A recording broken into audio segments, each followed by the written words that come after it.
Hai kawan-kawan sekalian, ini Pak Tang lagi sekali dalam renungan harian.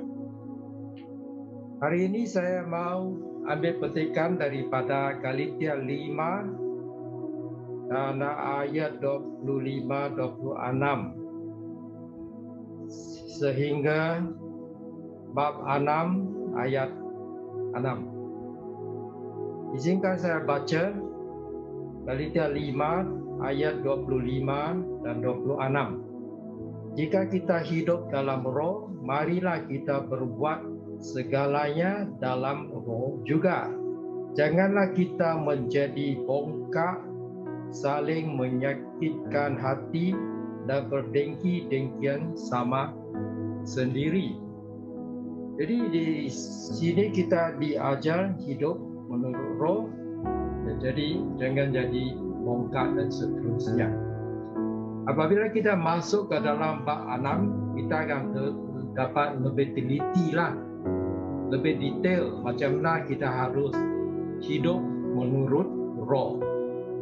Saya baca dari ayat 1 bab 6. Saudara-saudara, jika seseorang didapati melakukan sesuatu kesalahan, kamu yang bersifat rohani, pimpinlah dia ke jalan baik dengan lemah lembut sambil menjaga dirimu, jangan sampai kamu turut tergoda.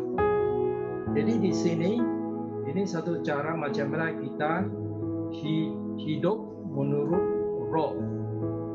Kita mesti berani betulkan orang yang sudah salah. Siapakah yang akan membuat pembetulan ini?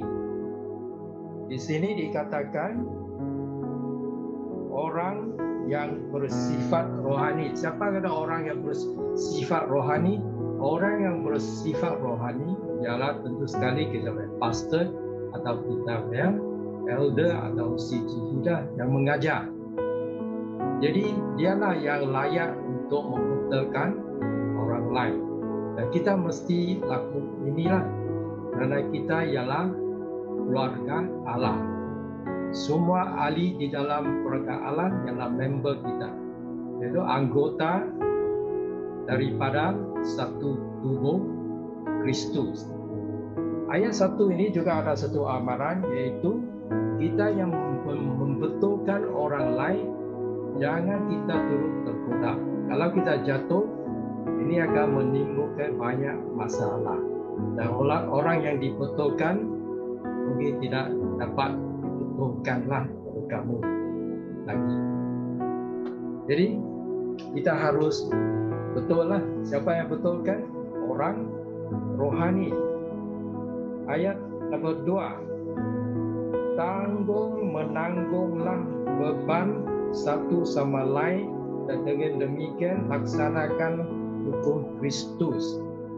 Tentu sekali lah kita tidak hairan kerana kasih ialah buah roh. Nomor 1, Allah pun kasih. Yesus Kristus mengajak kita mengasihi satu sama lain. Jadi tentu sekali kita mesti laku kasih.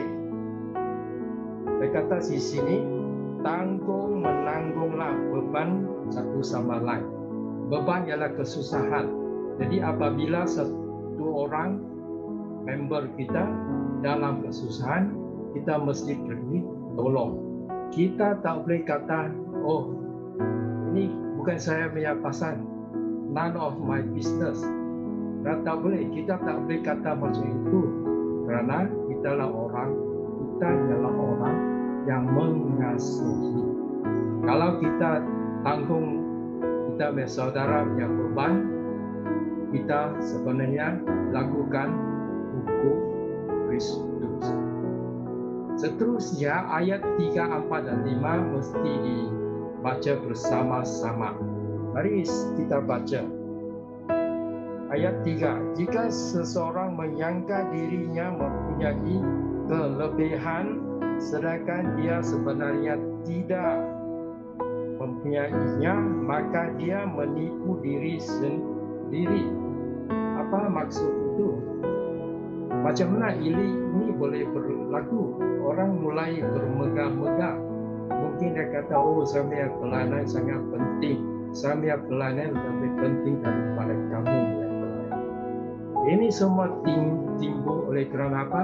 Oleh kerana kita mulai bandingkan satu sama lain. Tadi di dalam ayat 26 bab 5 kita dibaca jangan jadi murka, jangan menyakiti hati orang lain, jangan dengki-dengkian. Macam mana ini boleh berlaku? Ini boleh berlaku kalau jemaah mulai bandingkan satu sama lain. Kalau kamu mulai kata, oh dia punya pelayanan tak sepenting saya punya pelayanan. Saya punya pelayanan lebih penting daripada dia. Kita sudah mulai bandingkan.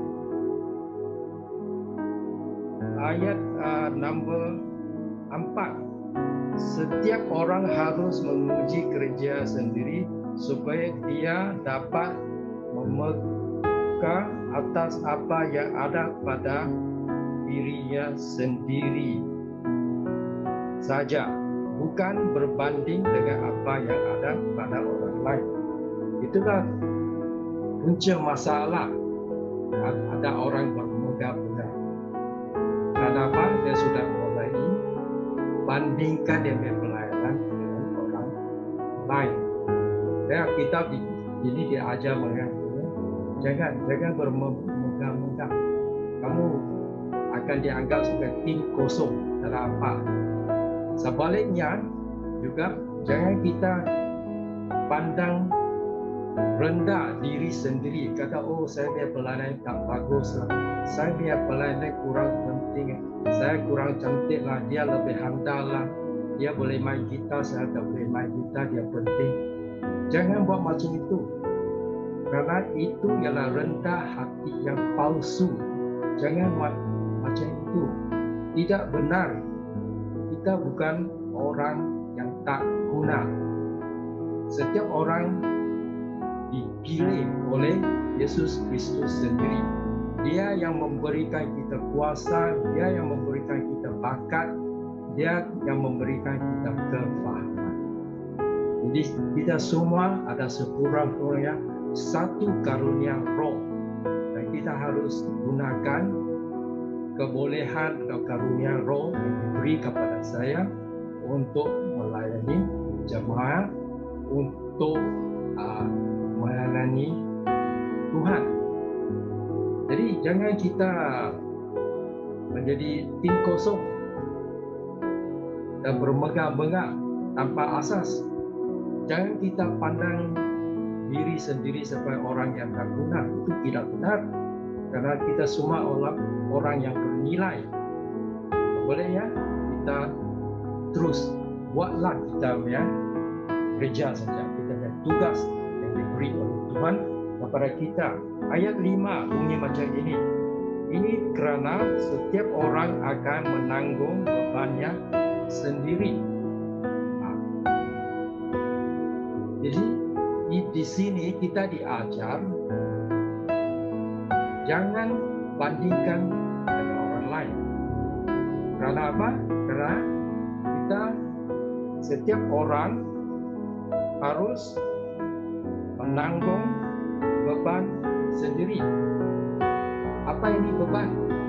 Di sini saya patut terangkan mungkin ada satu kekeliruan yang boleh berlaku. Ayat 2 kata tanggunglah satu sama lain punya beban.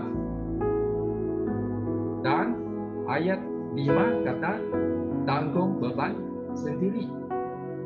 Jadi ini kekeliruan mungkin berlaku oleh kerana kita bahasa Malaysia menggunakan satu kata bahasa Malaysia untuk terjemahkan dua kata Yunani. Ayat 2 beban ialah bare. Ayat 5 beban tidak sama.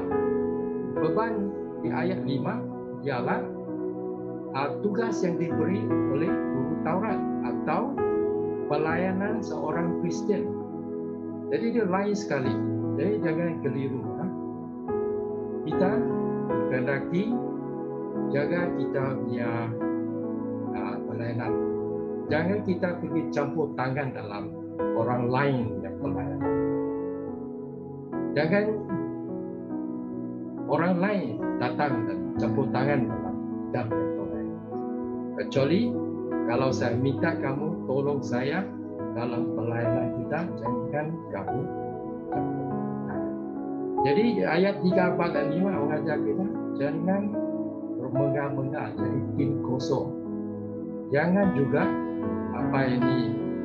pandang rendah diri sendiri, karena kita setiap orang ada satu berkat atau satu karunia. Sebaliknya kita tanggunglah kita punya pelayanan. Akhirnya ayat 6 bunyi macam ini. Orang yang diajari firman hendaklah berkongsi segala yang baik dengan pengajarnya. Jadi ini nyata sekali lah apa yang maksud, terang sekali.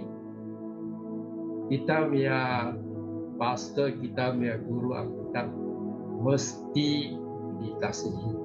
Kongsilah apa saja yang kamu ada, kongsilah dengan dia. Jadi ini ialah perkongsian malam ini. Okay? Menjadilah orang yang hidup menurut roh. Jangan bongkak, jangan jadi tim kosong. Laku kasihlah, tanggung satu sama lain yang beban. Jaga kita sendiri pelayanan. Dan laku kasihlah terhadap kita pastor atau guru kita. Ini saja malam ini. Selamat malam dan Tuhan berkati.